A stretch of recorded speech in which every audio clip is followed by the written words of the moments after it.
మహిళలను గౌరవించాలనేది తమ ప్రభుత్వ విధానంగా ఉంటుందన్నారు మంత్రి లోకేష్. గత ప్రభుత్వం మాదిరిగా మహిళలను కించపరిచే వ్యాఖ్యలు చేయబోమన్నారు.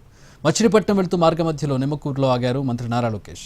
ఆయన గ్రామస్తులు మంగళహారతులతో స్వాగతం పలికారు. గ్రామస్తులను లోకేష్ ఆత్మీయంగా పలకరించారు. తాత ఎన్టీఆర్ దంపతుల విగ్రహాలకు లోకేష్ పూలమాల వేసి నివాళులర్పించారు.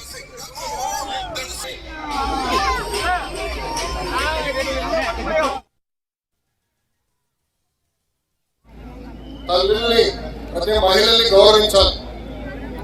మా గతంలో చూసిన మహిళల్ని కించపరిచే విధంగా ఎలా మాట్లాడారు, కానీ కూటమి ప్రభుత్వాలు జరుగుతారు.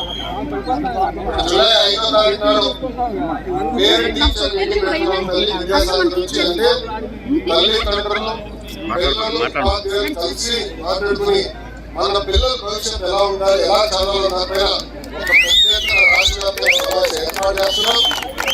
ఆ సమావేశాల్లో కూడా చాలా స్పష్టంగా తల్లిని గౌరవించాలా, మీ దగ్గర నుంచి ఆశీర్వాదం తీసుకోవాలనేదే మా విధానం. మహిళల్ని తల్లిని అన్వేషణ గౌరవించాలనేదే మన ప్రభుత్వం నిర్ణయం తీసుకుంది. ఆ విధానాన్ని కేవలం మాటల్లో కాదు గమనిస్తున్న తల్లి సమాజంలో మార్పు రావాలి.